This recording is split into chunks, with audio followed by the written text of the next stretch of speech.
കേരളത്തെ സംബന്ധിച്ചിടത്തോളം ഏറ്റവും വലിയ ആശങ്കയാണ് മുല്ലപ്പെരിയാർ ഡാം. വർഷങ്ങളായി നമ്മൾ ചർച്ച ചെയ്തുകൊണ്ടിരിക്കുന്ന ഒരു വിഷയമാണ്. ഇവിടെ ഈ ഘട്ടത്തിൽ അടിയന്തരമായി കേന്ദ്ര സർക്കാരിൻ്റെ ഇടപെടൽ അനിവാര്യമായി വരികയാണ്. എന്തുകൊണ്ടെന്നാൽ 2-3 കാര്യങ്ങളുണ്ട്. വയനാട് ദുരന്തത്തിനു ശേഷം ഇനിയൊരു ദുരന്തം ഉണ്ടാകാതിരിക്കട്ടെ എന്ന് നമ്മൾ പ്രാർത്ഥിക്കുക. അങ്ങനെയാണെങ്കിൽ മുല്ലപ്പെരിയാർ ഒരാശങ്കയാണ്. ഇപ്പോൾ രാജ്യത്തും ലോകത്തും വന്നിട്ടുള്ള എല്ലാ ഒതൻറ്റിക്കേറ്റഡ് ആയിട്ടുള്ള സ്റ്റഡി റിപ്പോർട്ടുകളും ആശങ്ക പടർത്തുന്ന വിധത്തിലാണ്. ന്യൂയോർക്ക് ടൈംസ് ഉൾപ്പെടെ റൂക്ക് ഐഐടിയും ഡൽഹി ഐഐടിയും എല്ലാം സൂചിപ്പിച്ചു കഴിഞ്ഞു. ഞാൻ അതിലേക്കൊന്നും കടക്കുന്നില്ല. ഇവിടെ സുപ്രീം കോടതിയുടെ പരിധിയിൽ വന്ന റിവ്യൂ പെറ്റീഷൻസുമായി ബന്ധപ്പെട്ട അല്ലെങ്കിൽ പ്രത്യേകമായിട്ടുള്ള ഹർജിയുമായി ബന്ധപ്പെട്ട് കക്ഷി ചേർന്നിട്ടുള്ള എം പി കൂടിയാണ് ഞാൻ. 2 പ്രധാനപ്പെട്ട ഹർജികൾ സുപ്രീം കോടതിയുടെ പരിധിയിലുണ്ട്. ഒന്ന് ശ്രീ റസൽ ജോയിയുടെയും ഡോക്ടർ ജോ ജോസഫിൻ്റെയും ഹർജികൾ. അതിൽ ഡോക്ടർ ജോ ജോസഫിൻ്റെ ഹർജിയിൽ ഞാൻ കക്ഷി ചേർന്നിട്ടുള്ളതാണ്. നമുക്കിവിടെ ആശ്വാസകരമായി വന്നിട്ടുള്ള ചില കാര്യങ്ങൾ കോടതി പരാമർശങ്ങളിലൂടെ ഉണ്ട്. അതായത് 2021 ഡോക്ടർ ജോ ജോസഫിന് കിട്ടിയതായ ഒരു ജഡ്ജ്മെൻറ്റിൽ 3 കാര്യങ്ങൾ. റൂൾ കർവ് പാലിക്കണം, അതോടൊപ്പം തന്നെ ഇൻസ്ട്രുമെൻറ്റേഷൻ, അത്യാധുനികമായിട്ടുള്ള സയൻറ്റിഫിക് ആയിട്ടുള്ള മെത്തേഡ്സ് അനുസരിച്ചുള്ള ഇൻസ്ട്രുമെൻറ്റേഷൻ അവിടെ സ്ഥാപിക്കേണ്ടതായിട്ടുണ്ട്. അതോടൊപ്പം തന്നെ ഷട്ടർ മാനേജ്മെൻറ്റും അതുപോലെ അതിൻ്റെ മെയിൻ്റനൻസും ഉൾപ്പെടെയുള്ള കാര്യങ്ങൾ, അതുപോലെ അതിൻ്റെ ഇൻസ്പെക്ഷൻസ് ഉൾപ്പെടെയുള്ള കാര്യങ്ങൾ, അത് സംബന്ധിച്ചുള്ള ഒരു ജഡ്ജ്മെൻറ്റ് 2021 കിട്ടിയുണ്ടായി. നമുക്ക് ആശ്വാസകരമായി ലഭിച്ച ഒരവസരം അതായിരുന്നു. അപ്പോൾ അതിനനുസരിച്ചുള്ള കാര്യങ്ങൾ തുടർന്ന് പോകുമ്പോൾ തന്നെ 2022 പ്രത്യേകമായി ഏപ്രിൽ മാസം 8-ാം തീയതി വന്നിട്ടുള്ള ജഡ്ജ്മെൻറ്റിൽ 2-3 കാര്യങ്ങൾ കൂടി സുപ്രീം കോടതി പ്രത്യേകമായി എടുത്തു പറയുകയുണ്ടായി.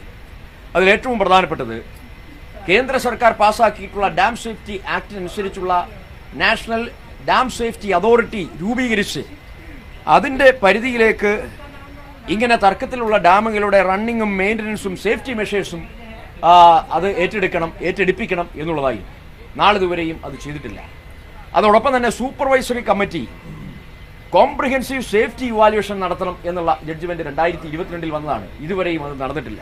ഇങ്ങനെ 2 കാര്യങ്ങൾ സുപ്രീം കോടതിയുടെ ജഡ്ജ്മെൻറ്റ് ഉണ്ടായിരുന്നിട്ടും പാലിക്കപ്പെട്ടിട്ടില്ല എന്നുള്ളത് അത്യധികം ആശ്ചര്യജനകവും ആശങ്കാജനകവുമാണ്. അപ്പോൾ കേന്ദ്ര സർക്കാർ അടിയന്തരമായി ഇടപെടേണ്ട ഒരു കാര്യമുണ്ട്. കാരണം കേന്ദ്ര സർക്കാരിൻ്റെ ഡാം സേഫ്റ്റി ആക്ട് പാസ്സാക്കിയതിനു ശേഷം വളരെ വ്യക്തമായിട്ടുള്ള റോളുണ്ട്.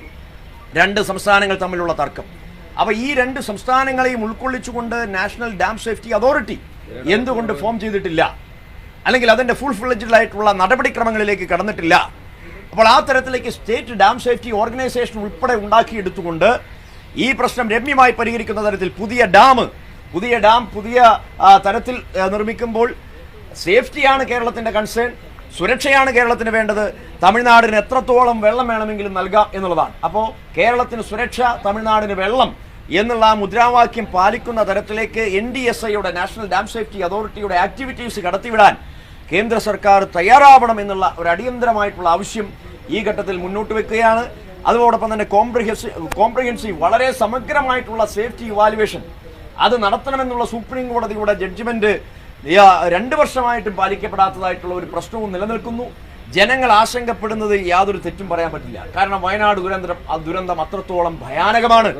അപ്പോൾ നമ്മുടെ സംസ്ഥാനത്തെ ലക്ഷക്കണക്കിന് വരുന്ന ആളുകളെ ഇരകളാക്കി മാറ്റാൻ പോകുന്നു എന്ന് പ്രവചിക്കപ്പെട്ടിട്ടുള്ള ഒരു മഹാദുരന്തമാണ്, ഒരു ജലബോംബായി മുല്ലപ്പെരിയാർ ഒരു ജലബോംബായി നമ്മുടെ മുന്നിൽ നിൽക്കുന്നത്. അപ്പോൾ ഈ ആശങ്ക ഒഴിവാക്കാൻ കേന്ദ്ര സർക്കാരും സംസ്ഥാന സർക്കാരും തമിഴ്നാട് സർക്കാരും ഒരുമിച്ച് പ്രവർത്തിക്കേണ്ടതാണ്. നമ്മൾ തമിഴ്നാടിനെതിരെ ഒരു യുദ്ധപ്രഖ്യാപനവും നടത്തുന്നില്ല. അവർക്ക് ആവശ്യത്തിന് വെള്ളം കൊടുക്കണം, അതിന് കേരളം തയ്യാറാണ്, നമ്മൾ വ്യക്തമാക്കിയിട്ടുണ്ട്. പക്ഷേ നടപടികളിലേക്ക് കടക്കാൻ കേരളവും കേന്ദ്ര ഗവൺമെന്റും ഒരുമിച്ച് നിൽക്കണം എന്നുള്ള ഒരു ആവശ്യം MP എന്നുള്ള നിലയിൽ ഞാൻ ഉന്നയിക്കുകയാണ്.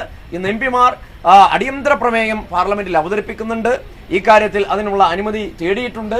അനുമതി നൽകുമെന്നുള്ള പ്രതീക്ഷയിലാണുള്ളത്. കേന്ദ്ര സർക്കാരിന്റെ അടിയന്തരമായ ഇടപെടൽ ഉണ്ടാകണം എന്നൊരിക്കൽ കൂടി ആവശ്യപ്പെടുകയാണ്. തീർച്ചയായിട്ടും പുതിയ ഡാം എന്നുള്ളതാണ്. കാരണം 130 വർഷം പഴക്കമുണ്ട്. നമുക്ക് എങ്ങനെ അതിൻ്റെ ഒരു സുരക്ഷയെ സംബന്ധിച്ച് എല്ലാം കുഴപ്പമില്ല എന്ന് പറയാൻ കഴിയും? പുതിയ ഡാം, പുതിയ കരാർ എന്നുള്ളതായിരുന്നു കേരളം മുന്നോട്ട് വെച്ച മുദ്രാവാക്യം. അതോടൊപ്പം തന്നെ തമിഴ്നാടിന് വെള്ളം ആവശ്യത്തിന് നൽകണം. എന്ന ആ ഒരു നിലപാടും കേരള സർക്കാർ അംഗീകരിച്ചിട്ടുണ്ട്. കേരളം അത് നിയമസഭയിൽ പാസ്സാക്കിയിട്ടുള്ള കാര്യമാണ്. അപ്പോൾ ഈ ഡാം ഡീകമ്മീഷൻ ചെയ്യണം, പുതിയ ഡാം നിർമ്മിക്കണം. അതിന് തമിഴ്നാടിനെ കൂടി പങ്കാളിയാക്കിക്കൊണ്ട്, അല്ലെങ്കിൽ ആ ഒരു വിധത്തിൽ തമിഴ്നാടിനെ കൂടി കൺസെൻസസിൽ എടുത്തുകൊണ്ട് തീരുമാനം കൈക്കൊള്ളാൻ കേന്ദ്ര സർക്കാർ മുൻകൈ എടുക്കണം. കേന്ദ്രം ചർച്ചയ്ക്ക് തയ്യാറാണ്. കേന്ദ്രം 2 മുഖ്യമന്ത്രിമാരെയും വിളിക്കണം. കേന്ദ്രത്തിന് എന്തുകൊണ്ട് 2 മുഖ്യമന്ത്രിമാരെയും വിളിച്ചുകൂടാ? കാരണം ഇത് ഡാം സേഫ്റ്റി ആക്ട് പാസ്സാക്കിയതിനു ശേഷം കേന്ദ്രത്തിന് നിർണായകമായ റോളുണ്ട്. നേരത്തെ കേന്ദ്രത്തിന് റോളില്ല, സുപ്രീം കോടതിയുടെ പരിധിയിലുള്ള ഒരു തർക്ക വിഷയമാണ് എന്ന് പറഞ്ഞ് ഒഴിയാമായിരുന്നു. നമുക്ക് പാർലമെന്റിൽ ലഭിച്ചിട്ടുള്ള ക്വസ്റ്റ്യൻ ആൻസറുകളിലെല്ലാം ഡാം സേഫ്റ്റി ആക്ട് പാസ്സാക്കുന്നതിന് മുന്നേ ഒക്കെ തന്നെ കേന്ദ്രത്തിന് അങ്ങനെ കൈയൊഴിഞ്ഞ് പോകാമായിരുന്നു. എന്നിരുന്നാലും അന്നും കേന്ദ്ര സർക്കാർ ഇടപെട്ടിരുന്നു. നമുക്കറിയാം, മുന്ന് ജലവിഭവ വകുപ്പ് മന്ത്രിമാരായിരുന്ന ആളുകൾ 2 സംസ്ഥാനങ്ങളെയും കൂട്ടിച്ചേർത്ത് ചർച്ച നടത്തിയിട്ടുണ്ട്.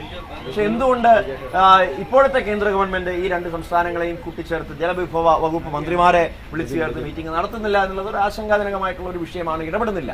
കാരണം ഇത് കൈയും കെട്ടി നോക്കി നിൽക്കുന്ന ഒരു സ്ഥിതിയാണ്. അങ്ങനെ നോക്കി നിൽക്കേണ്ട ഒരു സാഹചര്യമല്ല ഇപ്പോഴുള്ളത് എന്നുള്ളത് ഓർമ്മപ്പെടുത്തി. രണ്ട് സംസ്ഥാനങ്ങളിലെ മുഖ്യമന്ത്രിമാർ തമ്മിൽ വ്യക്തിപരമായ അടുപ്പം, പ്രത്യേകിച്ച് ഇന്ത്യ സഖ്യത്തിലെ 2 പാർട്ടികൾ, അപ്പോൾ DMK-ക്കുള്ള കൃത്യമായി അവർ തുടർച്ചയായിട്ട് അധികാരത്തിലിരിക്കുന്നു. അപ്പോൾ ആ വിധത്തിലുള്ള സൗഹൃദങ്ങൾ കൂടി ഒരു വേണ്ട വിധത്തിൽ ഉപയോഗപ്പെടുത്താൻ പറ്റുന്ന ഒരു അവസരമല്ലേ? തീർച്ചയായിട്ടും ആ അനുകൂലമായ അന്തരീക്ഷം എന്തുകൊണ്ട് കേരളം പ്രയോജനപ്പെടുത്തുന്നില്ല? ഇപ്പോൾ കേരള മുഖ്യമന്ത്രി ശ്രീ പിണറായി വിജയൻ പലതവണ സ്റ്റേറ്റ്മെന്റ് നടത്തിയിട്ടുള്ള നമ്മുടെ ശ്രദ്ധയിലുണ്ട്. തമിഴ്നാട് മുഖ്യമന്ത്രി MK സ്റ്റാലിനുമായി സംസാരിക്കുമെന്ന്. പക്ഷെ ഇതുവരെയും സംസാരിച്ച് കണ്ടിട്ടില്ല. ഇപ്പൊ 2020-21 കാലഘട്ടത്തിൽ മുല്ലപ്പെരിയാർ വലിയ ഭയാശങ്കയോടുകൂടി വന്നപ്പോൾ പാർലമെന്റിൽ ഈ വിഷയം അവതരിപ്പിച്ച ഒരാളാണ് ഞാൻ. ആ കാലഘട്ടത്തിൽ കേരളത്തിന്റെ മുഖ്യമന്ത്രി പറഞ്ഞത് തമിഴ്നാടുമായി ചർച്ച നടത്തും സമയബന്ധിതമായി. ഇതിപ്പോ മഴ പെയ്യുമ്പോൾ വെള്ളപ്പൊക്കം ഉണ്ടാകുമ്പോൾ മാത്രം ചർച്ച ചെയ്യേണ്ട ഒരു വിഷയമല്ല മുല്ലപ്പെരിയാറെന്നും അത് സമയബന്ധിതമായി പരിഹരിക്കേണ്ട ഒരു വിഷയമാണെന്നും ഓരോ സമയത്തും പീരിയോഡിക്കലായി അത് സംബന്ധിച്ചുള്ള ചർച്ചകൾ, തുടർ ചർച്ചകൾ ഉണ്ടാകുമെന്നും അതിന് തുടക്കം കുറിക്കുമെന്നും കേരള മുഖ്യമന്ത്രി പറഞ്ഞിട്ടും പാലിക്കപ്പെട്ടിട്ടില്ല എന്നുള്ളത് അങ്ങേയറ്റം ഖേദകരമാണ് എന്നുകൂടി സൂചിപ്പിക്കുക.